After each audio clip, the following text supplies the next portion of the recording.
Eh, Otra de las prácticas que debemos realizar, la misma que está referido a el famoso consentimiento informado.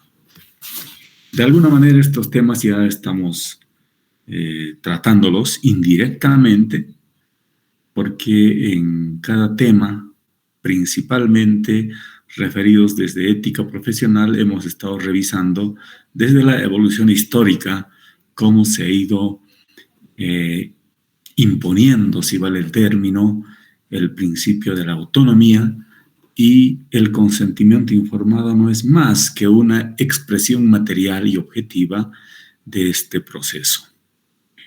Entonces, a ver, vamos a compartir pantalla.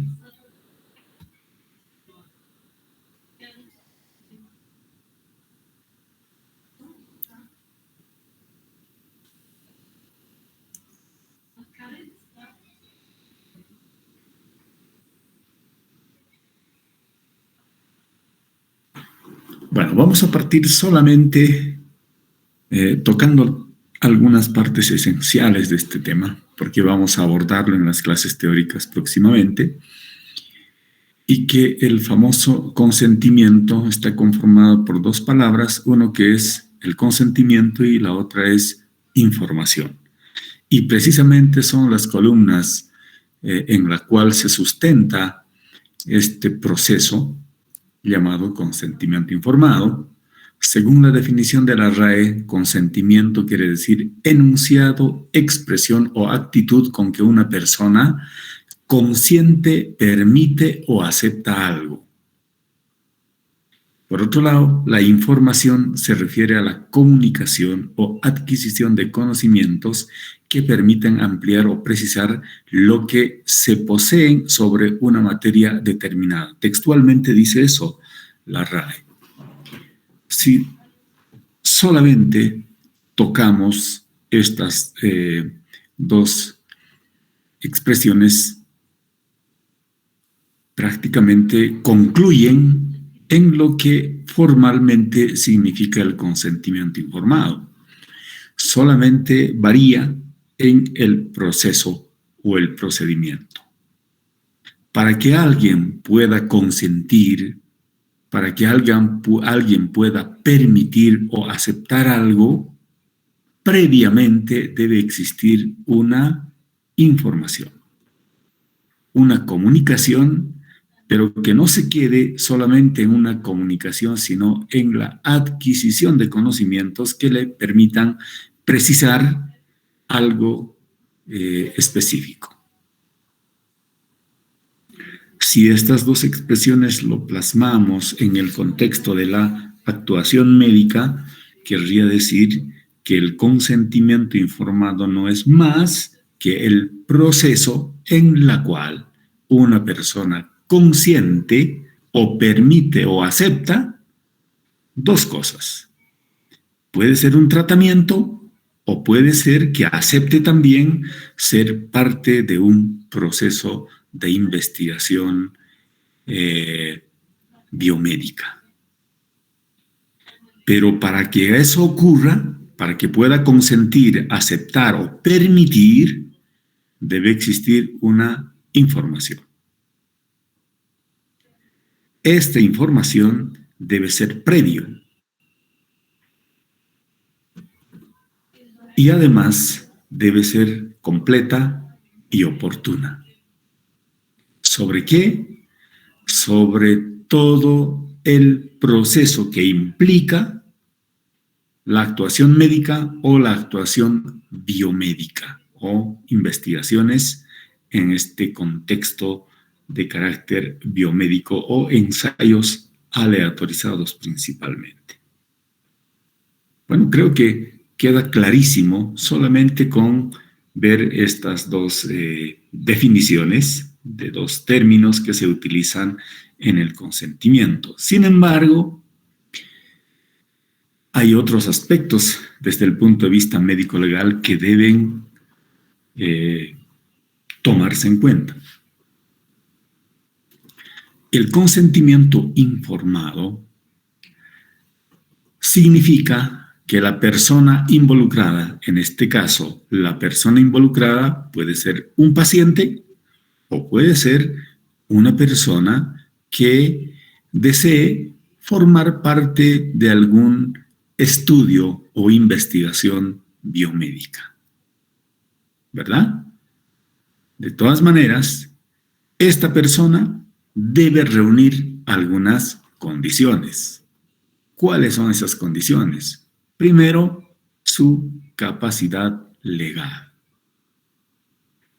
Un menor de edad no tiene la capacidad legal como para firmar un consentimiento.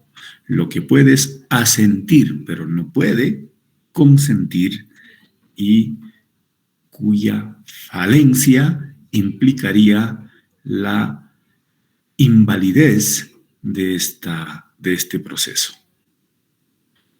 Esa capacidad legal también implica que una persona que no esté consciente de la realización de sus actos o que tenga alguna patología neurológica o psiquiátrica no podría tener capacidad legal para consentir.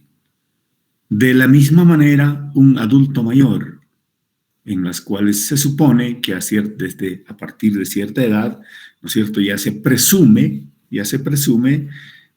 ciertas anomalías de conducta referentes precisamente al proceso degenerativo, ¿no es cierto?, para poder discernir, si vale el término, los pros y los contras de un determinado procedimiento.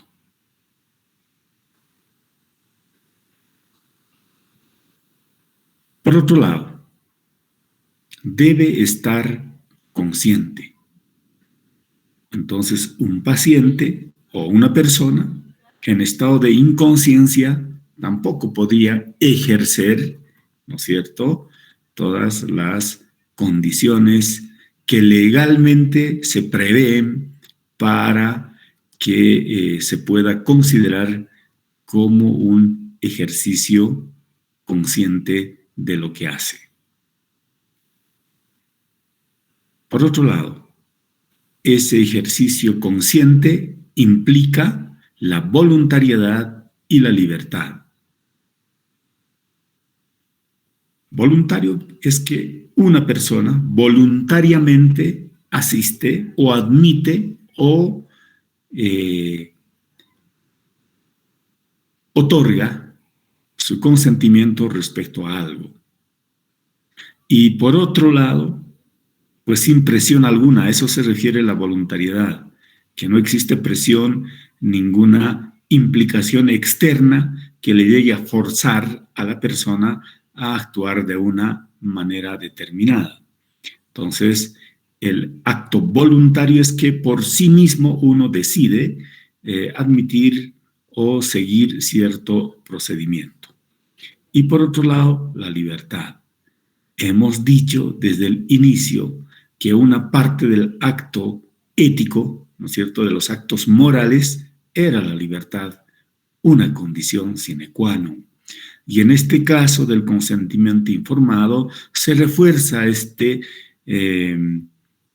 condición, ¿no es cierto?, en la cual el paciente tiene la libertad de decidir y la libertad de escoger, sin que medie algún elemento de fuerza, fraude, coacción, abuso, amenaza, etc.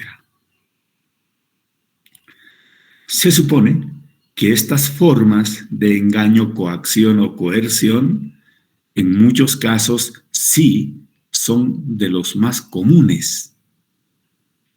Pero precisamente para eso es la investigación y las auditorías respectivamente, para considerar respecto a la validez o no de un documento, por mucho que haya sido suscrito por la persona.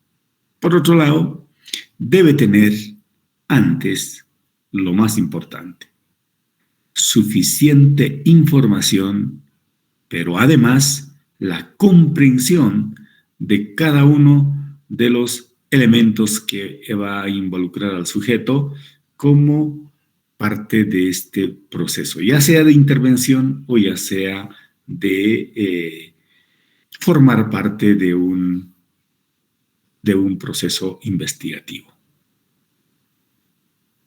Como verán, se incluyen en ella varios aspectos que hacen como condiciones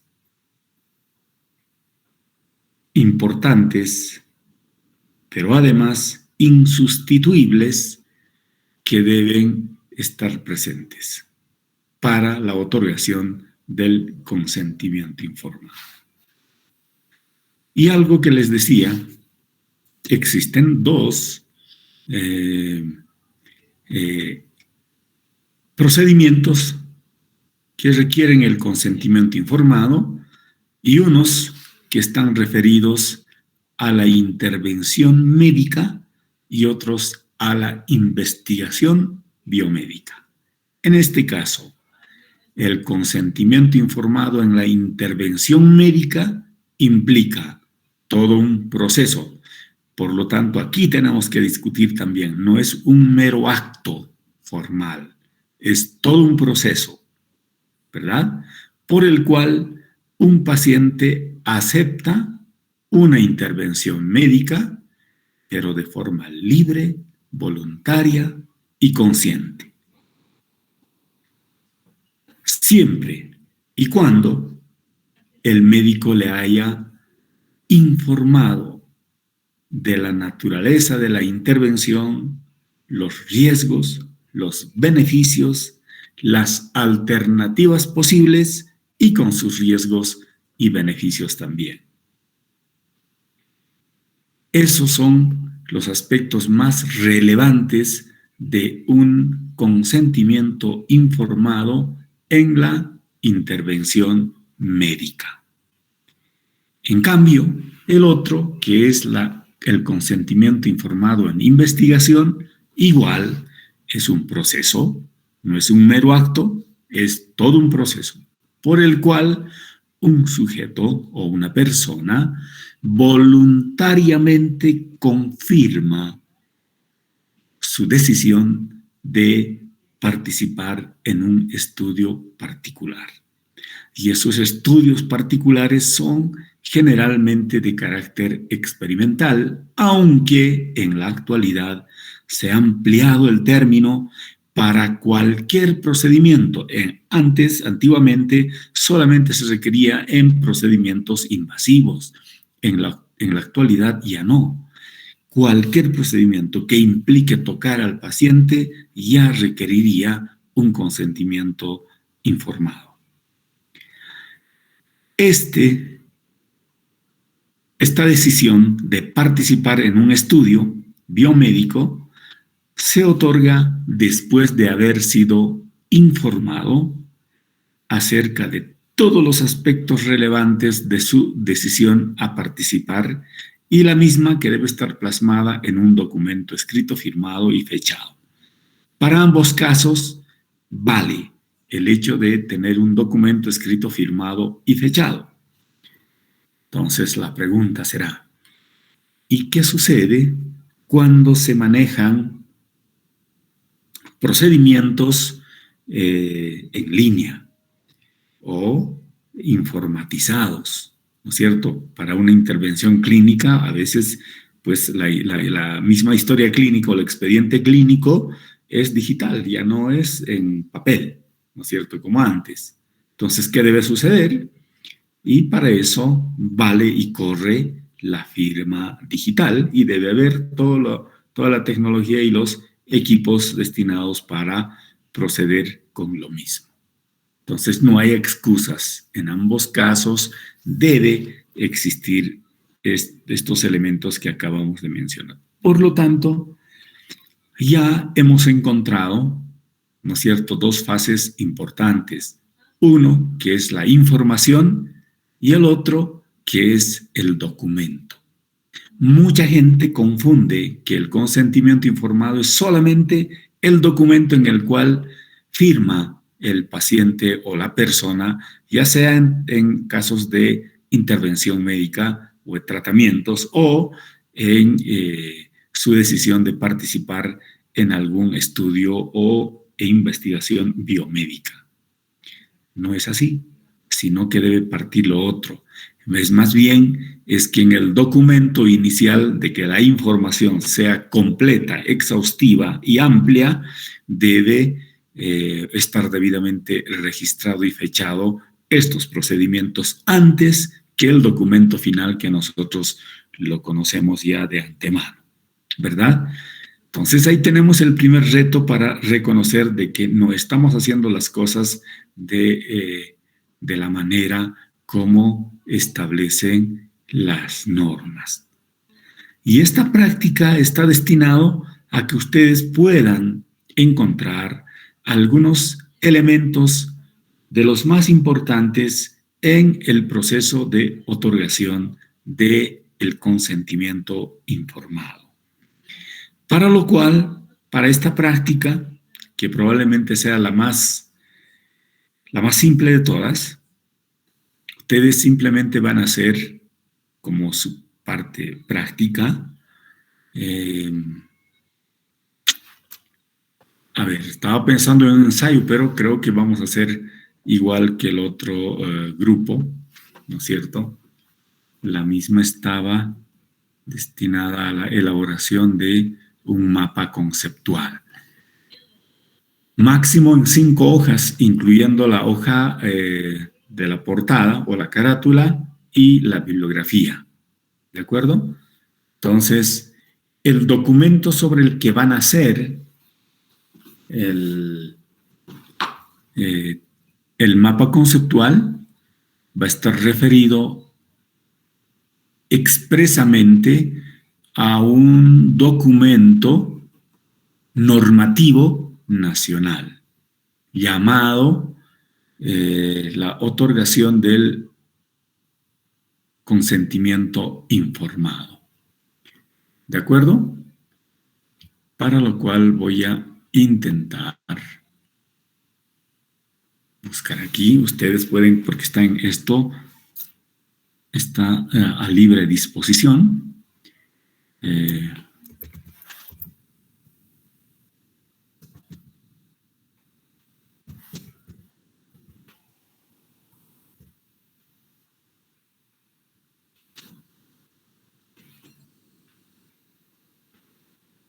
Reglamentación del consentimiento informado, nada que ver. Este es la obtención del consentimiento informado. Ustedes ingresan y tienen el documento. Lo pueden descargar tranquilamente. Este es el documento oficial, ¿no es cierto? Normativo a nivel nacional. Ustedes pueden descargarlo, data del 2008, y el título es Obtención del consentimiento informado. Y este documento en sí tiene toda la parte formal, y fíjense,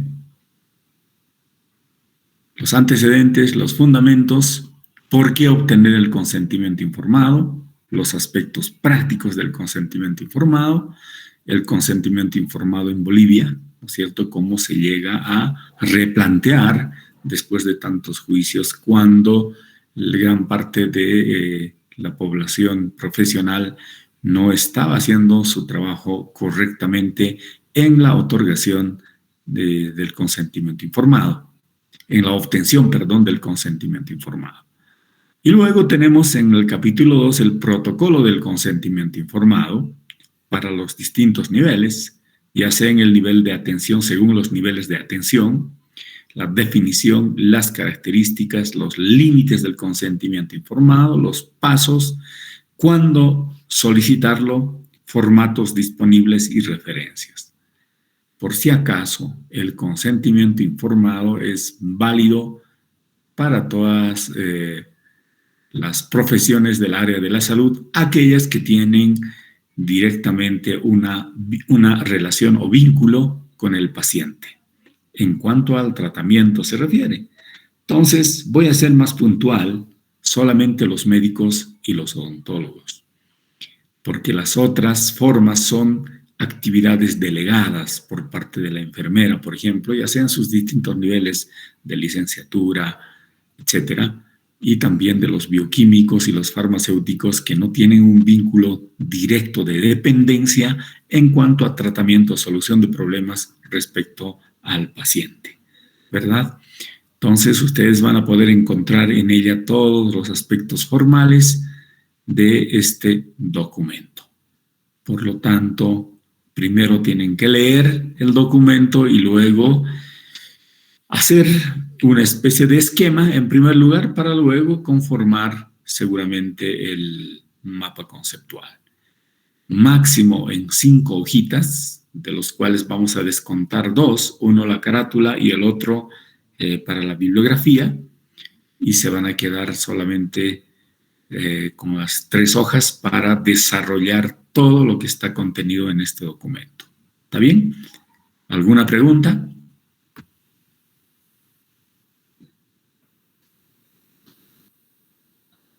Doctor, ¿ese trabajo es grupal o individual? Grupal, como siempre. Está bien, doctor, gracias. Ok. ¿Alguien más quiere preguntar algo? ¿Está claro?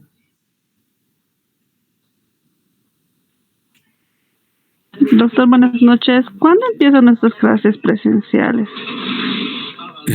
Yo creo que ya comenzaríamos desde el... A ver, esto vamos a desarrollar hoy, martes.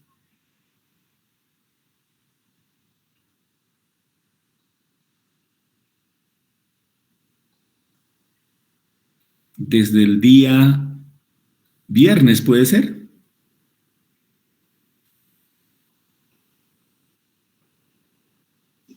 Sí, tenemos parcial, doctor, el día viernes, al mediodía, ¿Así de qué?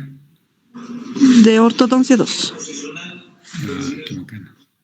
Entonces va a tener que ser desde el día lunes. Sí, doctor, está bien. Está bien, es el día lunes. Bueno, entonces vamos a ver en este momento otro detalle.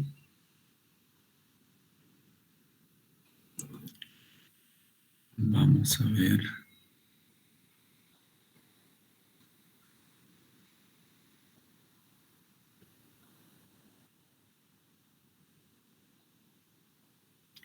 Nos vamos a adelantar entonces aquí.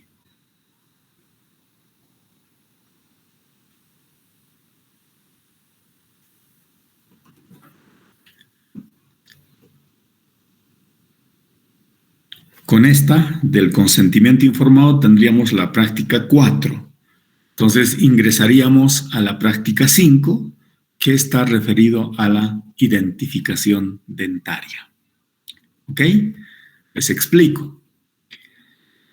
Para esta prueba, ustedes van a asistir a la hora indicada. Nos vamos a ver el día lunes a las 9 de la mañana en el auditorio 3, donde siempre pasamos clases.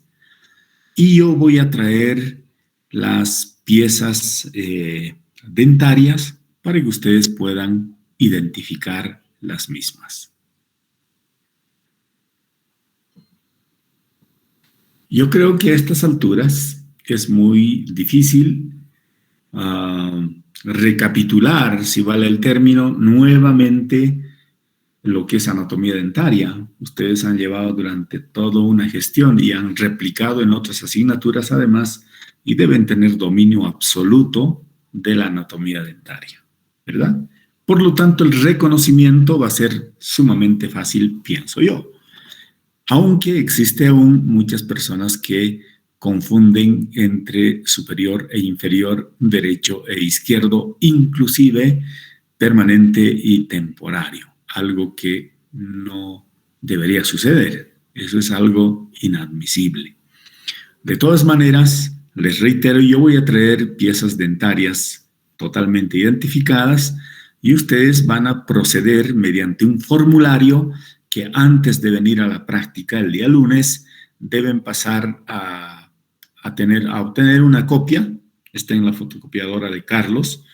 Ustedes se copian una y se vienen con su formulario. Ese formulario está estructurada como para que puedan llenar sus datos personales y también la identificación de la pieza dentaria en sí. Para lo cual deben utilizar el registro según el sistema de los 2 dígitos o el sistema del FBI. O sea, el primer dígito corresponde a los cuadrantes y el segundo identifica la pieza dentaria, eso ya lo saben también. Aunque antes teníamos ciertos conflictos con otras asignaturas porque utilizaban otro tipo de notación, ¿verdad? Entonces, eso también está aclarado. Tienen que utilizar ese tipo de registro de los 2 dígitos. Esta prueba se supone que es individual y se va a realizar el próximo día lunes a partir de las 9 de la mañana. ¿De acuerdo? Y para cada identificación de una pieza dentaria van a tener 1 minuto y los elementos necesarios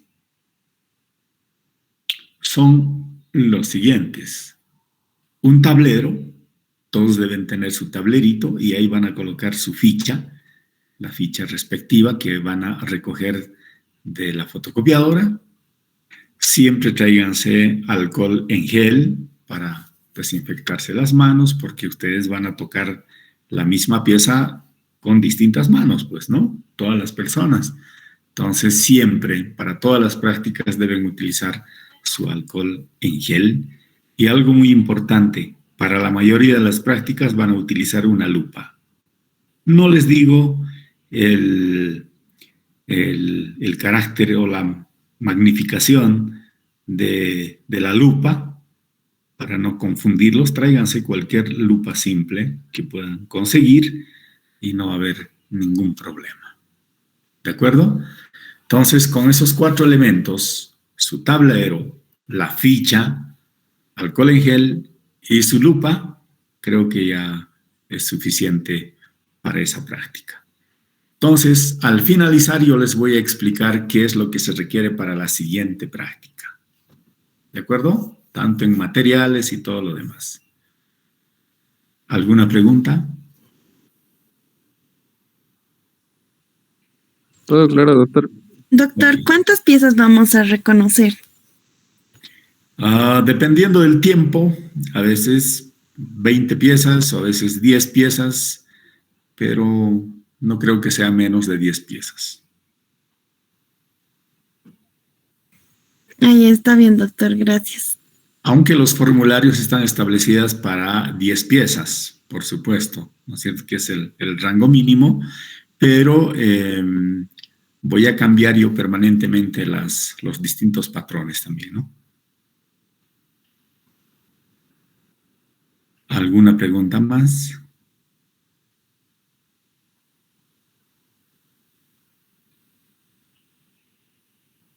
Entonces, el día jueves en la noche, el día jueves, como estamos haciendo las prácticas de manera virtual, lo vamos a dedicar para la gente que esté trabajando en la elaboración de sus documentos. Entonces, si requieren asesoramiento en su trabajo, pues se contactan con la auxiliar y le indican qué grupo es y su tema respectivamente para poderlo tratar en un horario específico. Vamos a comenzar igual a las 8. Entonces, algunos, si hay varios grupos, entonces les vamos a dar un tiempo para cada uno, pero en todo caso nuestra auxiliar va a poder calcular muy bien los tiempos para cada grupo, ¿de acuerdo? Entonces, los que quieran, hablan directamente con ella para poderlos registrar y vamos a hacer una reunión igual virtual para despejar algunas dudas ya respecto a sus trabajos prácticos. ¿De acuerdo? Y luego, después de eso, nos veríamos directamente el día lunes para esta práctica de identificación dentaria. ¿Alguna pregunta más? ¿Alguna consulta? ¿Nada más?